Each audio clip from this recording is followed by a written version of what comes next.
Saudações, bem-vindos novamente ao Insólito Mundo do Arlen. Eu, Arlen Souza, aqui de volta, nesta quarta-feira fria, tá? Para falar de um tema que são sonoridades que fizeram parte da minha vida, desde que eu me entendo por gente.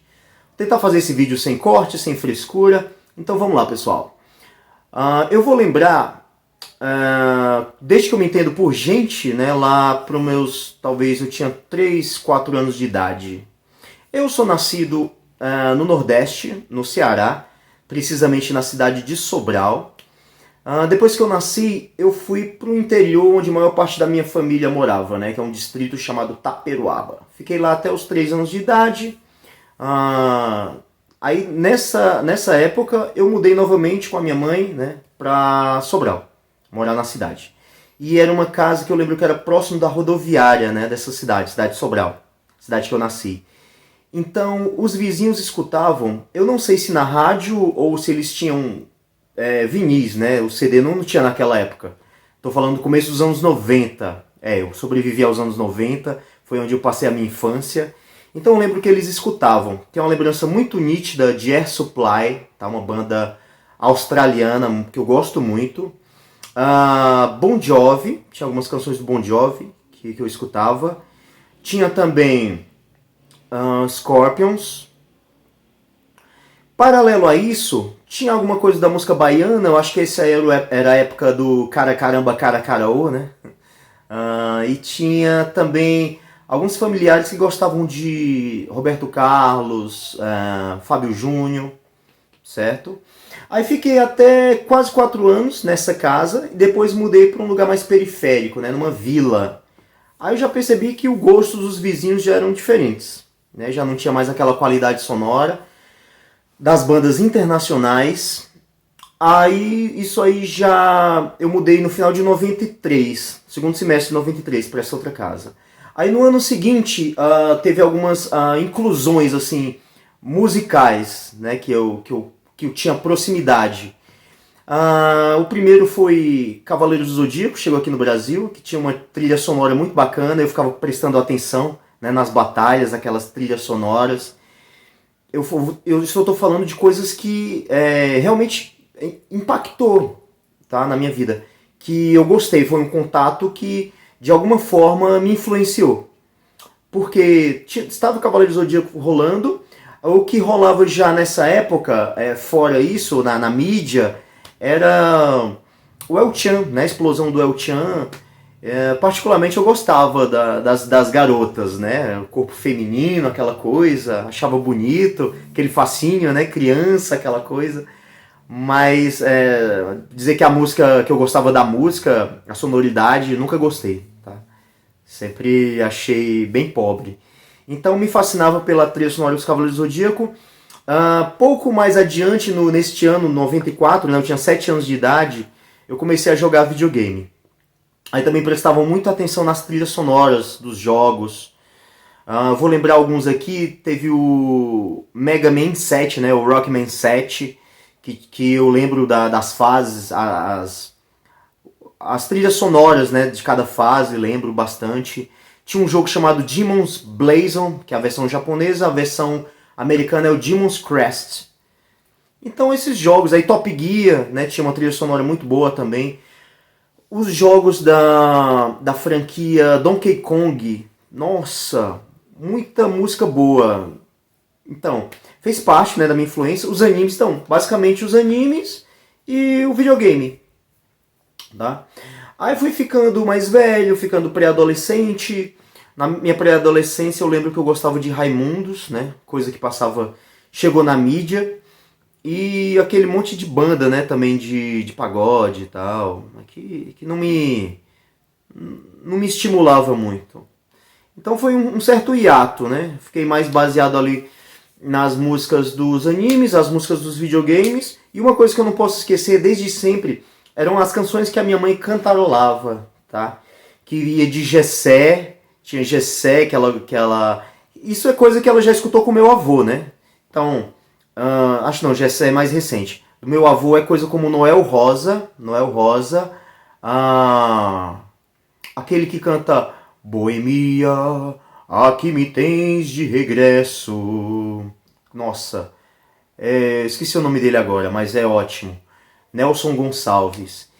Então tinha muita música boa, antiga, né? Música que vem do bolero, da valsa.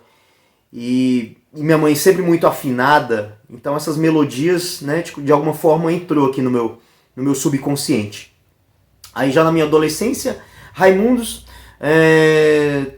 acho que eu flertei um pouco ali com hardcore. Tinha um programa que passava também na extinta TV Manchete, Rede Manchete, que era o Manchete Clip Show. Aí rolava Backstreet Boys, né, aquela moda toda, eu pré-adolescente. Talvez eu quisesse ser, né, que nem aqueles cara pá, tal. Nossa, que cabeça de jovem, de pré-adolescente é foda. Aí depois, acho que 3 anos depois, eu tinha exatamente 15 anos, eu ganhei meu primeiro computador. Aí revi muita coisa que eu tinha escutado até então, né? Baixando música, foi me apresentado um compartilhador de áudio, que é o Kazaa, onde a gente fazia download de músicas, às vezes passava a noite inteira, gastava só um pulso, né? Que era internet de escada, e aí revi muita coisa que eu já conhecia, né? E alguém, eu lembro que foi no segundo ano, ali mais ou menos 2003, que foi o ano que eu fiz 16 anos, né? Já tava com meu computador. Comecei a me interessar por rock. Aí tinha um garoto que estudava comigo lá, um Zé Ruela, que ele morava na capital, Fortaleza, e ele conhecia um monte de banda, né? A gente começou a falar sobre isso, e aí eu comecei a passar as madrugadas baixando músicas de rock, conhecendo bandas novas. Aí foi onde eu conheci Sonata Ártica, que é naquela linha do metal melódico, né? Power metal, e da Finlândia. E aquela banda me cativou de uma maneira que eu virei fã, tá? E o Power Metal também lembrava muito as músicas de videogame, as músicas dos animes, né? Aquela coisa do guerreiro, aquela melodia toda. Poxa, eu fiquei fascinado. Aí entrei nesse mundo, entrei no mundo do metal através do melódico, né? Conheci Sonata Ártica, Rhapsody, que hoje em dia é Rhapsody on Fire, né? Aquela banda Hammerfall, enfim, as bandas principais aí do Power Metal eu conheci, né? Angra, claro, Angra, Xamã, aquela época do apogeu lá, aquela explosão do metal nacional. Virei fã depois do Kamelot, fiquei muito fã. No ano seguinte, 2004, nossa, eu já era um metaleiro já, o cabelo já longo, aquela coisa toda. E interessante também que nessa época eu conheci um pouco do gótico, né? O gótico mais pela sonoridade de algumas bandas, aquela obscuridade, achava interessante, me fascinava. E a estética também, né? A estética mais arquitetônica, né? Aquela viagem toda. Porque eu nunca fui também de passar maquiagem, ficar naquela melancolia toda, não. Mas foi algo que passou também ali em 2003 que me marcou. Algumas bandas do gótico. Tá? Tipo, por exemplo, To Die For é uma banda mais de gótico, mais misturado com metal.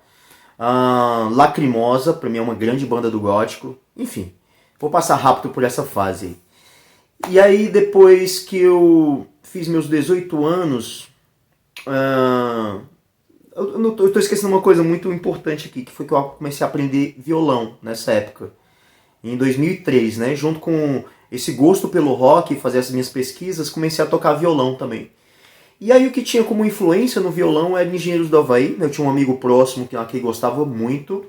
Então ele me influenciou, né? Falar essas músicas. Porque eu gostando do metal, eu precisaria de uma guitarra, né? Pra tentar simular o som que eu escutava a maior parte do tempo. Mas aí no violão, aquele Engenheiros do Havaí, de boa. Então, beleza. Como eu tive meu primeiro contato com o instrumento aí. Eu tinha 16 anos, tá? 2003. Fiquei de maior. Fiz parte de uma banda onde eu era vocalista, né? A gente tocava mais coisas de pop rock nacional mesmo. Legião, Engenheiros, Raul, enfim. Os caras são maior otários, tá? Os caras maior sem futuro. Nossa. Foi só a experiência mesmo, valeu só a experiência de estar com aquela banda juvenil ali. E aí eu fiquei adulto, né? Cheguei na fase adulta, me interessei por guitarra, aprender realmente a tocar, levar mais a sério. E aí eu saí do power metal e aí fui buscar uma coisa mais clássica, né? Clássico rock, bandas de metal como Black Sabbath, né? As consagradas, as grandes bandas. Então essa é a parte mais clássica. Eu vou resumir bastante agora, tá? Depois dessa parte clássica, conheci o thrash metal, comecei a ter minhas primeiras bandas, né, de rock, de metal mesmo, uma banda de heavy metal, que eu andei pelo interior também do estado, tá? Uma banda lá da cidade de Ipu, que eu me lembro. Foi minha primeira banda de heavy metal, inclusive. Cheguei a tocar death metal também. Então nesse momento aí, eu que comecei no power metal, nessa época aí meu gosto já estava bastante variado, né? Na idade adulta já sabia tocar já alguma coisa. E aí eu ia do hard rock até o death metal, né? Nos meus gostos assim. Até que chegou o ano, eu vou resumir bastante, né? Como eu falei para vocês, onde algumas circunstâncias da vida me trouxeram de volta à cidade que eu passei os meus primeiros anos de vida, né? Distrito ainda, até agora não virou cidade, Taperoaba. E lá eu me vi só com violão. Aí eu fui resgatar todos os repertórios que eu tinha, que eu podia fazer um acústico mesmo, voz e violão, sem banda, aquela coisa toda. E aí buscar algo mais independente, né? Algo mais que eu pudesse ter mais autonomia. Então foi onde eu comecei. Essa coisa de tocar só. Posteriormente a isso eu toquei com playback e saí só eu e a guitarra aqui, né? Tipo, aquele show mesmo pequeno. E com o passar de tudo isso que eu vivi, isso eu já falei dos meus 3 anos de idade, né? Primeira lembrança musical, e agora já depois dos 30. E onde, depois de ter feito essa volta toda pela música, hoje eu dou mais valor àquela música raiz, né? A música tirada no violão mesmo. Onde, a partir desse ponto, voz e violão, criatividade, você pode posteriormente montar uma banda e fazer com orquestra, tornar gigantesco que seja, mas se ligar no estágio embrionário da música, né, como ela nasce ali. Então eu comecei a dar mais valor a isso, né, e se for pegar assim, na minha casa, minha mãe cantando as músicas que meu avô tocava, tive contato com meu avô também, acabei meio que voltando para isso, né, essa coisa do violeiro mesmo. Hoje eu admiro muito Zé Ramalho, tá? Zé Ramalho, pra mim o cara é foda demais. Conheci Geraldo Azevedo, pra mim é um virtuoso do instrumento, o cara toca demais, tá? Nordestinos, né? Aquela galera do Nordeste. Não posso esquecer de Raul Seixas, né? O grande mestre do rock nacional, que é baiano, né? Era baiano, cara. Então, hoje eu tenho essa abordagem musical já diferente, né, do que um dia foi. Aquela coisa de querer tocar guitarra, distorção, metal, virtuosismo. Não, hoje eu quero fazer música que possa ser compreendida, não necessariamente que seja pop, não que seja comercial, mas que tenha verdade a partir do momento que ela é feita e que ela possa nascer de mim, desde a ideia aqui na minha mente até os primeiros acordes, sem depender de uma banda completa, sem depender de muita gente.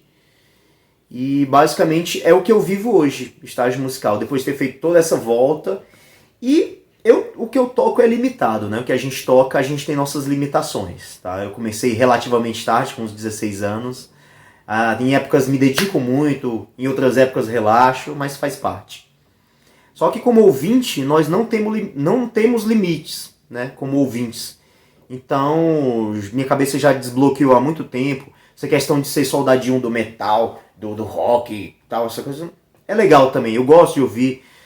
Vez quando eu escuto a minha banda que mais fez parte do meu gosto, né? Já fui a 2 shows dela, que é o Symphony X.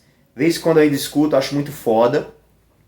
Mas não tem mais aquela necessidade de ser um soldadinho do metal. Se quiser eu posso falar sobre isso depois. Beleza, pessoal? Sobre estilo, essa coisa toda. Os rolês aqui, desde que eu vim morar em São Paulo. A gente pode falar sobre isso. Eu falar mais sobre as minhas experiências lá nos interiores do Ceará. Posso falar sobre isso também. E basicamente esse vídeo já está ficando com quase 15 minutos, pessoal. Não vou deixar ele estender muito. Agradeço aí a todos. Uma ótima noite aí. e falou!